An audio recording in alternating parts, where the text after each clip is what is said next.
Today we will tell you a little bit about the history of the capital of the Russian Far East, Vladivostok.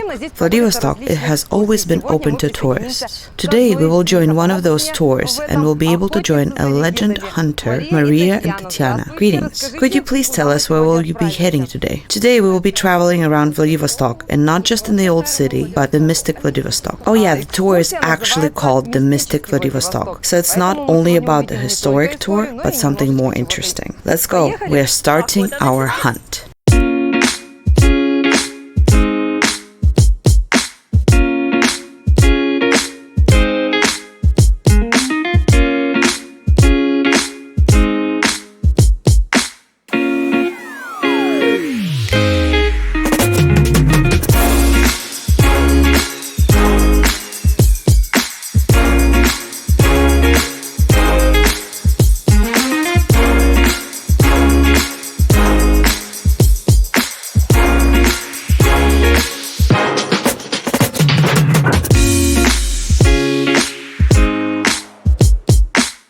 Hello, our friends. We're legend hunters, and we would like to invite you to our Mystic Vladivostok tour. Why is this tour a mystic tour? It's because we will see a lot of places of energy power, many places that are covered by legends and secrets. And even though Vladivostok is a small city and it's only 160 years old, we already have a lot of legends and secrets hidden amongst the walls. And some of them we will actually see. So why do we start here? This is the area that back in the day was a very beautiful cathedral. It was very famous. This was the biggest cathedral of Vladivostok, Uspensky Cathedral. But did you know, in the 30s, those were not the easy years for our country.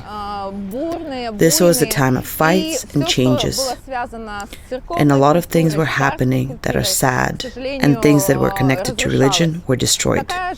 And this has affected the Uspensky Cathedral. In 1937, it was destroyed, and in the 40s, after some time, they have built a building at this same spot of the cathedral, where right now there is an art school, and prior to that it was a music school. But originally, the building was actually supposed to be living quarters for members of the political party of the 40s. It was only 3 floors, and it only had 3 apartments. You might be wondering why this particular building is part of our Mystic Vladivostok trip. There are legends that after people started living here, in those quarters, they all of a sudden started hearing whispers, scratches, sounds of hitting on the walls, and people actually felt that there was something present and trying to scare them off. People say that actually one of the reasons why there are such interesting sounds is because A, of the destruction of the cathedral, and also, in the past, just around the corner, there was the biggest and the first cemetery of Vladivostok, which is located between the monument of Nivelos and the bridge.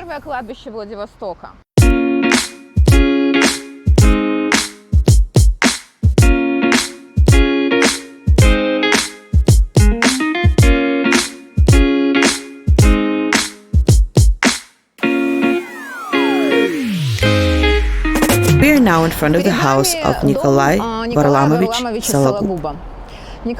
He is the first publisher and the founder of the Vladivostok newspaper.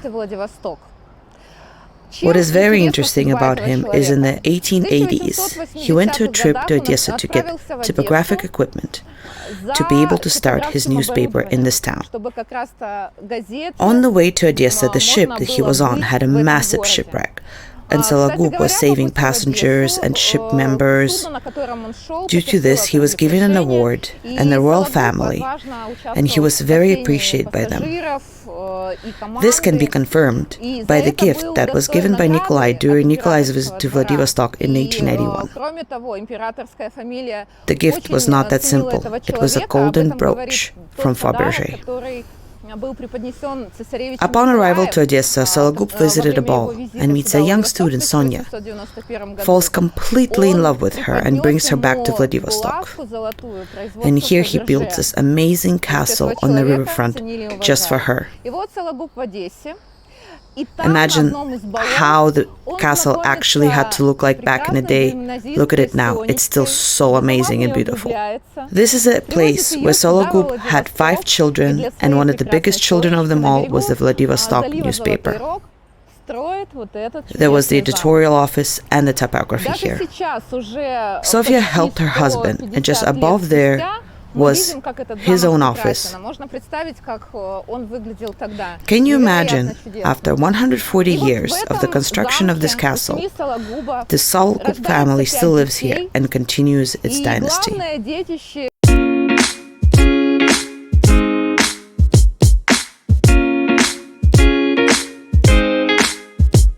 The next location we're visiting is a statue of Vladimir Semyonovich Vysotsky. Not exactly a statue, but a city monument.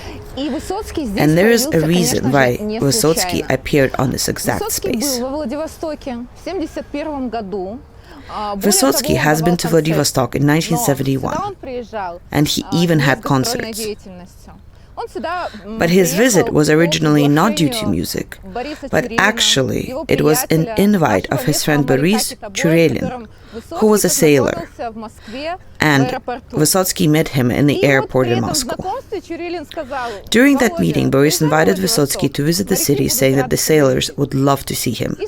And eventually, Vysotsky came to Vladivostok. From the memories of the sailor culture house director that used to be situated in a nowadays Pushkin theater, whose name was Anatoly Belly, remembers. A man walked in the white jacket saying, "Hi, my name is Vysotsky. I would like to perform here for the sailors." And the director replied to him, "What, Vysotsky, the one from the records?" Just imagine this. Back then, there was no internet, there was no TV. Vysotsky was actually a forbidden artist and a musician. No one has ever seen him in Vladivostok, but every single person knew him from the tapes. Eventually, it was decided to hold a few concerts, and Vysotsky demanded to hold the concert on the same day that he visited the theater. The director was actually worried, saying there's not enough advertisement, but Vysotsky said, "Just take a blank piece of paper, write my name on it, say that they're meeting with Vladimir Vysotsky, and hang on the announcement." So they decided to do just that. Within 1 hour, near the concert hall, there were so many people that people say that some men in the crowd were moved overhead just to get the tickets. And all tickets were sold out within minutes.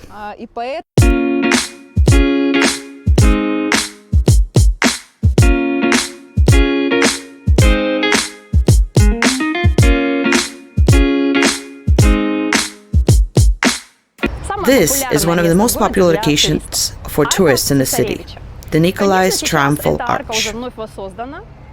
This is sadly a reconstruction. The original arch was built prior to the visit of Nicolai and was built further, where you can see the shadows from the trees at this particular point. If you look from the perspective of nowadays, visiting of high-ranking people is an average thing, something normal, and even distraction from normal life. We now try to leave the city due to the traffic closures and other issues. But back in the day, this visit was a grand event. This was a visit from the next of kin to the throne for the people of Vladivostok. This was very important to show that they are part of Russia. One of the reasons is to give a reminder that we are also part of Russia and we live here and we are proud to be Russian, even though we live on the outskirts. Every city used to prepare for visits of the royal family, but only a few towns have such arcs. And one is in Vladivostok. All the other arcs were wooden, but we actually created something which is strong and stable and has a signature Russian style. This city actually has only 3 locations that have this particular style: our train station, the post office that we call Pryanik, and the Ark. But anyhow, let's come back to the theme of our tour, the mystic Vladivostok, and get back to all those energies. You're obviously aware that there are some places that attract energies and some actually chase it away. This particular location attracts energies. It attracts tourists, visitors, weddings. There's so many weddings actually done here.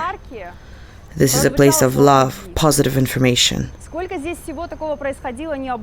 There is actually an urban legend that if you stand here in the middle of an ark, right under the light, make a wish, it would actually come true.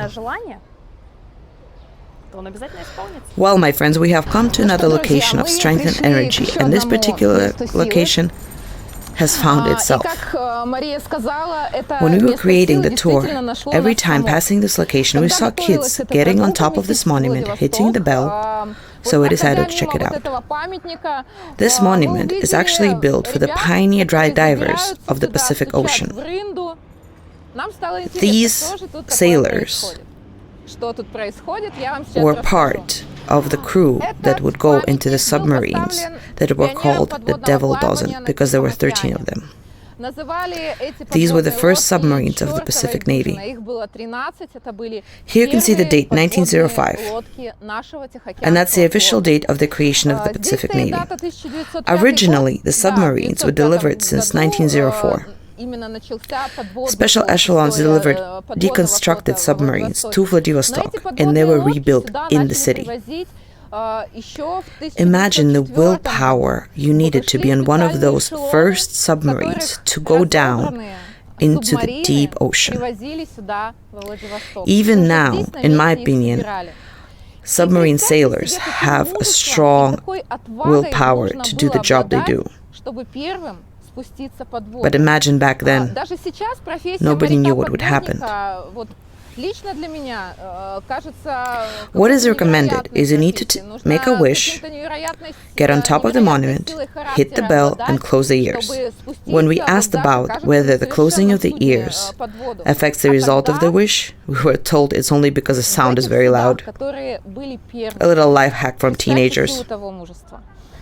This lady in a hat is well known to all of us lately, Eleanor Prey, a very popular lady in our city. There are legends around her. Visitors actually call Eleanor Lord Prey a historian of the city of Vladivostok, and some call her the Chronic. And teenagers actually call her the first blogger. And in reality, Eleanor never thought that her letters to the family would be so well known and analyzed for each single detail for the people of Vladivostok and become so important. We can actually read about our past and how things happened in those letters. Prior to these letters, we were only able to somehow understand how life was in Vladivostok from just small newspaper ads and clippings. Eleanor actually managed to bring out the reality of living in Vladivostok in the past. How people lived, how they entertained themselves, how they got sad, what happened. She wrote that everything down to her mother and sister and her relatives. When Eleanor arrived to Vladivostok, she never planned to stay here for too long. The original plans of her husband Frederick and Eleanor was to stay in the city for around 5 years. Originally, this was supposed to be their honeymoon as well as a way to help develop a business. But the city took them over, and they loved it so much that they stayed behind. She has lived here for 36 years and visited her family only once during that period.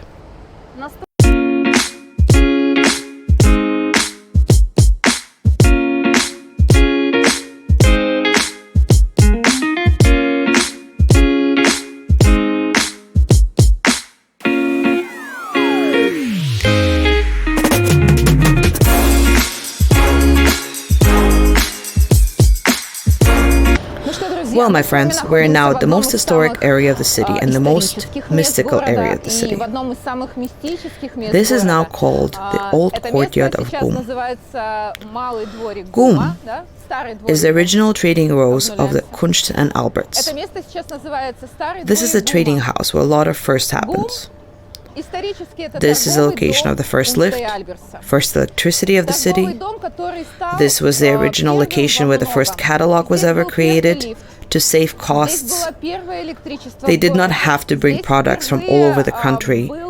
People could actually choose from catalogs. It was actually very economical and financially safe for Kunst and Alberts.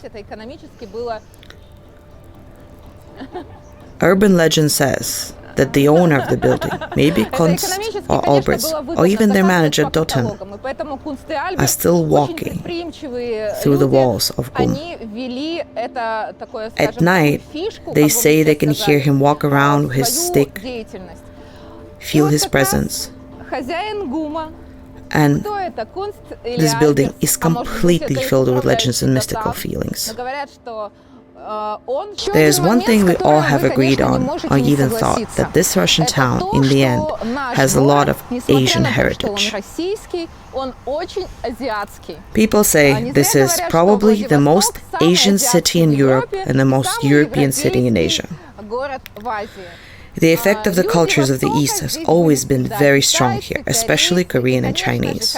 And this actually brought a wild mix of legends. One of these legends is about the music of the wind. Let me tell you the legend. An old sage from the east has turned to the wind and asked him to sing his beautiful song. The wind asked him, "Why do you need my song?" The sage answered, "It's not only for me, it's for all the humanity. We can live, sometimes without food, sometimes without water, but we cannot live without air." The wind believed the sage, sang his song, and the sage has captured the song in the hollow bamboo stalks and cut those stalks into pieces and gave it to each household of the celestial people. Ever since then, each of the households in China has a bamboo that brings luck and happiness to them. And we have decided that our city also needs its music of the wind. So we finally finished our trip around the historic and mystic locations of Vladivostok. But there are many more interesting locations. Vladivostok is always with open arms and waiting for your visit, to share its part of its soul.